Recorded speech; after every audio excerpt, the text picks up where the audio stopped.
तो retro Chavez के यादों के रूहानी किस्से में शुरू करते हैं आज का किस्सा। ये किस्सा जुड़ा है हिंदी सिनेमा के जाने माने लिरिक राइटर और कवि गोपाल दास नीरज से।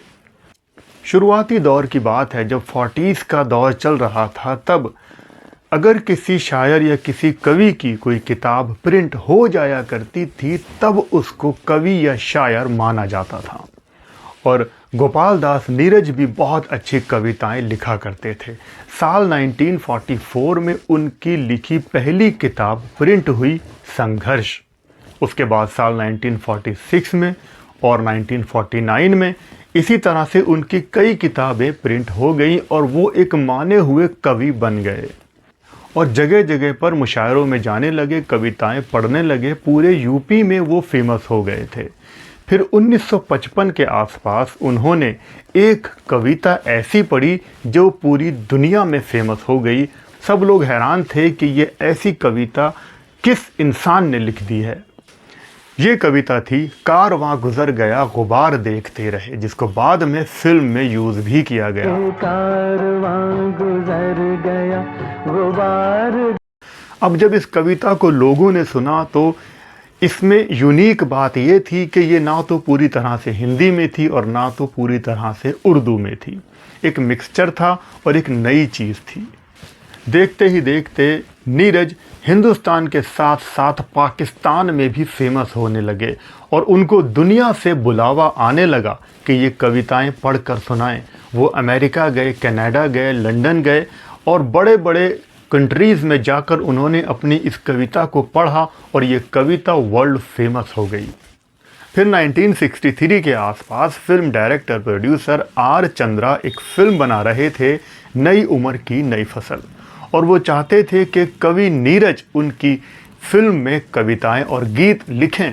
इसीलिए उनको कांटेक्ट किया गया। लेकिन नीरज जी ने कहा कि वो तो यहाँ यूपी में सर्विस करते हैं, वो ये सर्विस छोड़कर नहीं आ सकते, अच्छे खासे पैसे मिलते हैं, अगर उनको मेरी कविता चाहिए तो वो ले सकते हैं। और तब आर चंद्रा जी ने नीरज जी की सबसे पहली यही कविता, यही गीत कारवां गुजर गया गुबार देखते रहे, इसको अपनी फिल्म में यूज़ कर लिया। लेकिन नीरज जी का कहना था कि इस कविता को गलत तरीके से रिप्लेस किया गया, कुछ गड़बड़ी कर दी और कई सारे अंतरे इस कविता के इस गीत में नहीं लिए गए। और फिल्म नई उम्र की नई फसल के लगभग सारे ही गाने नीरज जी के ही लिखे हुए थे, जो कि बहुत ज़्यादा हिट रहे थे।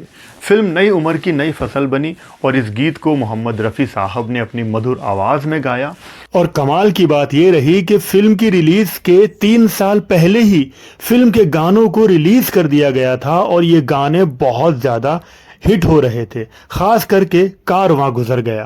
कारवां गुजर गया गुबार देखते रहे।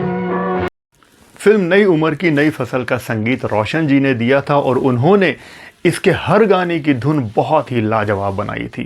ख़ास करके मोहम्मद रफ़ी साहब का गाया हुआ ये गीत कारवां गुजर गया गुबार देखते रहे बहुत ही बड़ा हिट गाना बन गया था।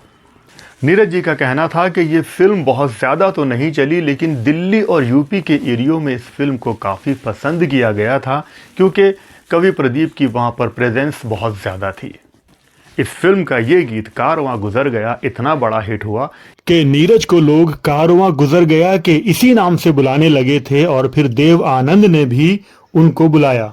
देव आनंद ने भी अपनी आने वाली फिल्म के लिए नीरज को साइन करना चाहा और नीरज से बात की। देव आनंद ने नीरज से कहा कि तुम जो भी गीत लिखोगे सबसे पहले मुझे सुनाना, और फिर उनके लिखे हुए गीत फिल्म प्रेम पुजारी में रखे गए। रंगीला रे पहला गीत नीरज ने इस फिल्म का यही लिखा था, जो कि लता मंगेशकर जी ने लाजवाब गाया था। एस.डी. बर्मन का संगीत भी बहुत शानदार था। रंगीला रे तेरे रंग में यूं रंगा है। जब एस.डी. बर्मन ने नीरज जी के लिखे हुए गीत सुने तो वो इतना खुश हो गए थे। उन्होंने देव आनंद से कहा था कि तुम अभी घर जाओ, नीरज हमारे पास रुकेगा और हमारे साथ डिनर करेगा। ये बहुत बड़ी बात थी। सचिन देव बर्मन किसी को डिनर के लिए बुला रहे थे। उसके बाद तो नीरज जी ने एस डी बर्मन के संगीत में बहुत सारी फिल्मों में गीत लिखे और सारे ही हिट रहे। बल्कि ये कहा जाए कि नीरज के लिखे हुए गीतों से ही फिल्में हिट बनी, जैसे कि फिल्म छुपा रुस्तम के गाने, प्रेम पुजारी के गाने फूलों की रंग से, दिल की कलम से, रंगीला रे, फिल्म शर्मीली के गीत और फिल्म पहचान के गाने, कन्यादान के गाने। फिल्म पहचान में नीरज ने 2 गीत लिखे थे, एक तो बस यही अपराध मैं हर बार करता हूँ आदमी से प्यार करता हूँ, और दूसरा पैसे की पहचान यहाँ इंसान की कीमत कोई नहीं। इस गाने को मोहम्मद रफ़ी साहब ने गाया था और पर्दे पर इस गाने को नीरज पर ही फिल्माया गया था। ये आइडिया था फिल्म के हीरो मनोज कुमार का। उन्होंने नीरज से कहा था कि तुम इस फिल्म में इस गाने में एक्टिंग करो, ये रोल तुम पर बहुत सूट करता है।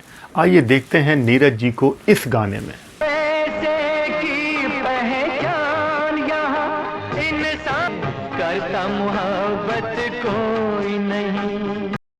और नीरज जी ने रोशन जी, एस डी बर्मन, शंकर जयकिशन, मदन मोहन और भी कई सारे बहुत अच्छे संगीतकारों के साथ बहुत अच्छे गीत दिए। लेकिन फिर रोशन जी दुनिया से गुजर गए। उसके बाद शंकर जयकिशन जी के जयकिशन दुनिया से चले गए, उनकी जोड़ी लगभग टूट ही गई थी।